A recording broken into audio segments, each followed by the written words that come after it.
Hello everybody, welcome to Rusty Bucket. Subscribe to the channel and drop a like on this video, and check us out over on Spotify and Apple Podcasts if you would like to enjoy this as an audio-only experience. We're trying to hit 150k subscribers over here, so seriously, that would be much appreciated. We are back with hot takes. Leave your hot take in the comment down below. The shorter the better, the more likely it is to be reacted. Also drop a like on the takes that you want to see me react to.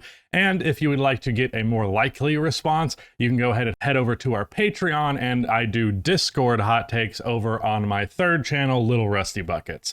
But with that said, let's go ahead and get into this video. From old school handles, watching the NBA in 2025 sucks, not because of the players, but because the experience is broken.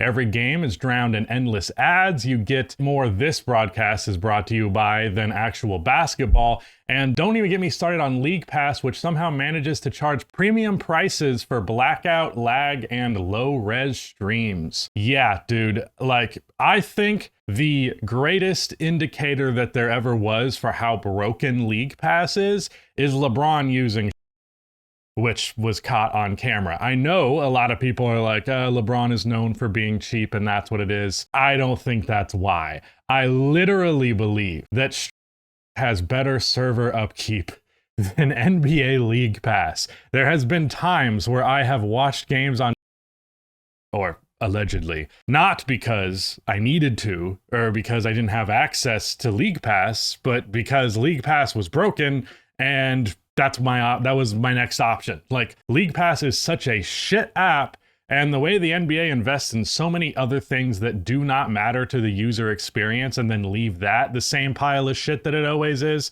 not only is it annoying for consumers, but it's also bad for the NBA themselves, because if your product is hard to use, people are going to turn to alternatives. It's not even mentioning the financial aspect, which League Pass is too expensive. It is not worth the amount of money that it is for a normal person. If you are not really die-hard into your specific team, you might as well just watch the nationally televised games every once in a while if you really want to check into the league, especially because it's going to be the better games, the better teams, and all that.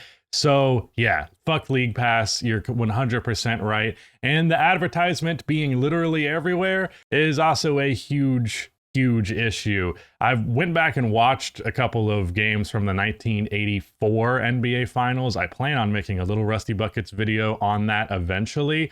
But like, there were 4 ads for like an entire game, bro. I'm talking like in the actual game, not the commercial breaks and all that, but just when the game was actually on, they had like a beer ad and like a car ad, and I think there was even a cigarettes ad, which is really funny, but like nothing that crazy, very short and sweet, not super like attacking your senses, which is how a lot of ads work now, like the Mr. Beastification of everything, bright colors, loud sounds, blah, pay attention. It's the worst. I hate it a lot. It's bad. You're preaching to the choir. From Tricky Likes Fish. Giannis was most of the problem for the Dame and Giannis duo not working. He consistently would not set screens for Dame, and when he did, they would basically just be ghost screens. Don't know why a 6'11" athletic freak can't stand and take a hit from a point guard, by the way. Also, Dame has always heavily relied on screens. It's why his two-man game with Brook was so lethal, even if Brook was starting to fall off. So Giannis not setting these screens made Dame way worse, and their two-man game almost non-existent. Plus, Giannis was extremely ball dominant and would often miss Dame wide open or with an advantage. This isn't a hate comment on Giannis. I just see people always point fingers at the worst player out of the duo for the duo not working, even if it's just untrue.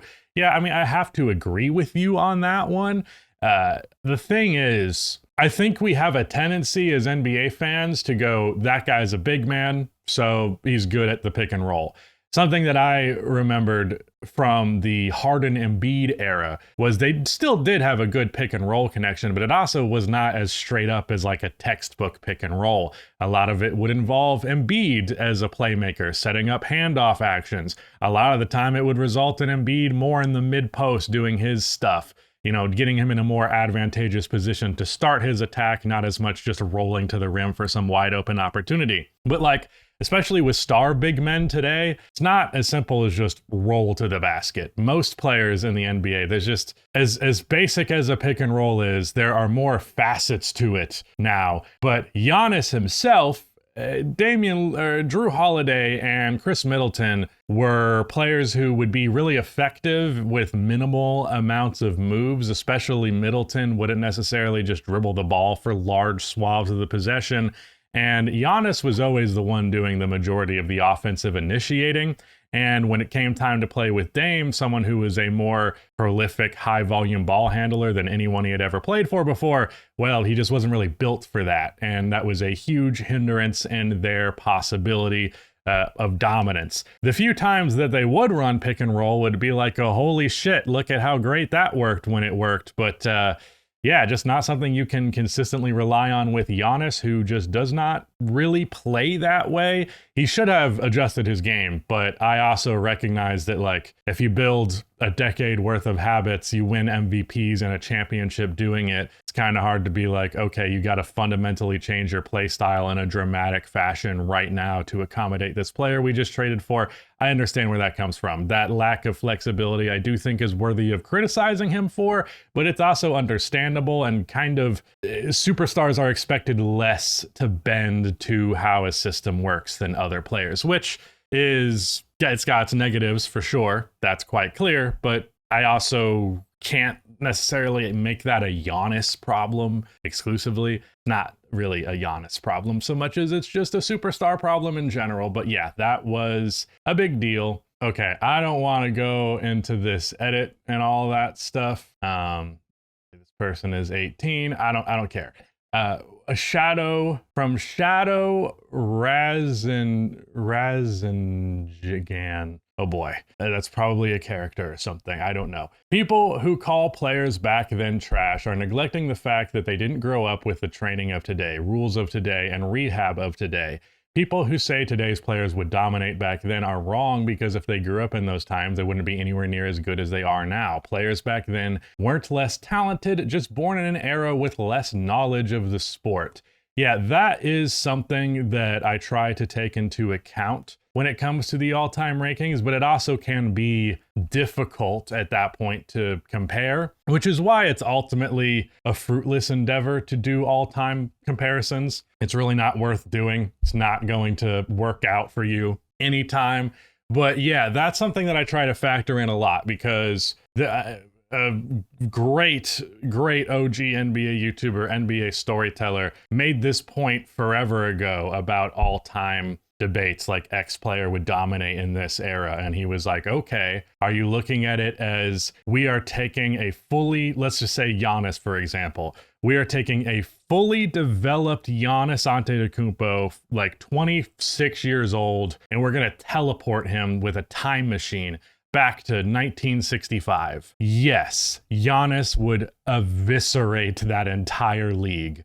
But if Giannis came up in was born in 1945 or 1940 and was 26 by that point when getting in the NBA, I mean, he's going to be a dramatically different player. The idea of a player his height even daring to dribble the ball for more than like once or twice in the post was inconceivable back then. I mean, and this is something I talked about with Wilt before whenever I talk about that 67 team. The first player who took a jump shot, jumped, and then shot the ball like this, I don't remember what his name was, but it was this white guy in college. And it was in 1946 or 47. Literally, when Wilt Chamberlain's team won the championship in the 60s, jump shots were a 20-year-old invention. They had barely even existed. So like a big facet of that team was they had a lot of great mid-range shooters, and Wilt would set up the mid-range out of the post. That type of thing is just worthy of consideration in these conversations. Like if Wilt Chamberlain was born in 2000, he would be great. He would be even, I mean, the thing is also, but he wouldn't be comparatively as great because he had the advantage of that weaker competition. So he stood out from the crowd even larger. So I don't know. There's a lot of nuances to it. It's really impossible to quantify, but it'll somehow piss people off. That's the fun thing about doing this job. But yeah, you're right. You're right 100%. And I wish that was talked about more. Like, also, like, people go like, oh, the shit that Michael Jordan used to do, like Jalen Green and Amen Thompson are doing stuff like that all the time. It's like, sure, but someone has to do it for the first time. Like, I would say it's like comparing like Isaac Newton to Albert Einstein. One of them is dealing with infinitely more information than the other. Like, oh, you discovered gravity. Would you just you dropped an apple? Cool. Brilliant guy. But for that time, yes, brilliant guy. It's just how humanity works. And I don't know, people act like history is a story they were told before they existed, and it doesn't really matter. And then everything else that's now is real, and everything else before that was not. Like, I think Tyler Hero was the guy who had that take that was like, I don't believe in any history pre like 1950, which is a really red flag cutoff point. Because what happened in the 40s that you're trying to say didn't happen? But I get frustrated with that. I do not think part of it is the American education system. Not everyone who watches these videos is American. My God, is that just full of propaganda and lies and niceties and sugarcoating things. And I think it leads to a lack of respect for history from people, or a lack of caring. But I was a big history guy in school. I was in honors history classes my entire high school career. It's the only thing I did good in high school. And to me, history is like basically the most important thing you can learn from, because there's so many lessons that it will teach you. And like, what's interesting about NBA history is it's just a series of lessons learned. And when you're starting off in 2020, you don't have to learn the lessons that they did in the 1960s. Like, I think Wilt, bringing it back to that 67 Sixers team, like Wilt reducing his shot volume, instead focusing on efficiency and playmaking and defense more so than just literally scoring as many points as possible. That should be obvious. That should be clear. But I'm saying that from the point of view of someone who started watching the NBA in 2012, 50 years after, or 45 years after that championship. We had gained so much knowledge that it seems intuitive now. But like, I think George Mikan, also, like, they didn't even think tall guys would be good at basketball at first. So like, they're too awkward and uncoordinated to play this sport. People just didn't know shit. That's the end of it. I went on this take for really, really long, but I hope a good amount of the takes in reply to this video are about that, because history is really, really important, but it's also, depending on the source that you hear that history from, often full of complete bullshit. So it's a very difficult thing to navigate, but like, history tells you things. There are things you can see history being repeated all the time. I took a class in high school that was called Holocaust and Genocide, and it's about exactly what the title would tell you. And you learn about the steps that take place in order for genocide to happen. There's a series of steps, and people kind of look at these things like they're one-off events, or like a fascist uprising somewhere, like there's a one-off, it's this crazy, unprecedented thing. The reality is there are thousands of years of human history of these same types of events taking place in the same general form in which they did. You're just substituting different races and religions and creeds for who's killing who. Stuff like that. It is systematic, and there is long documentation of it. And if you're aware of it, spotting it is very easy. I remember after October 7th, hearing Palestinians getting referred to as animals, as less than human. And that's the first thing, really, dehumanizing language. And, man, so many people just have not benefited from the lessons of history because they were told one that wasn't good, or they just didn't take it seriously, or it wasn't made to be interesting. I always found history insanely fascinating because I love stories, but there's an extra weight that comes with stories when they're true. I don't know. I don't know. I went on this for really long. Let's get back to the basketball stuff. From Bennett Rubing, the NBA is heading towards in style of play the way that teams play. The NBA. I'm so dumb. The NBA is heading backwards. The way teams will play will go back to the 60s, 70s, where pace of play was extremely high. The only difference is that turnovers will not be sky high like in the 60s because the talent level is/will be so high. This is because the fast break is the most efficient offense because you have the least amount of defense and position to stop you from scoring. Well, yeah, I could have told you that one. Yes, this is a thing that there's not enough people who understand that the NBA in the 90s and early 2000s, that slow ass pace, that ultra physicality, that is not what basketball was beforehand. In fact, a lot of people act like the 80s are some like ultra physical era. It's not. It's not. The incredible high pace of scoring, high volume offense. And like, I think I even saw some clip not too long ago. I think Legend of Winning pulled this up in one of his videos. I watch him every once in a while, of David Stern talking about the NBA having too much offense in the 80s. Like, if you look at the points per game metrics, it's like this line, and then 90s, 2000s hard dip, and then it turns back up, and people act like this high-paced offense is this new thing, some broken problem with the NBA. The reality is basketball has been a high-pace, high-scoring game more than it has not throughout NBA history. Which just the 2 decades that are like the most prominent in people's minds today were the exception. But because they were the exception at the time that those people's minds were developing and their idea of the game was developing, the exception actually becomes the rule to them. But it's not. It's not the rule. And the NBA is actually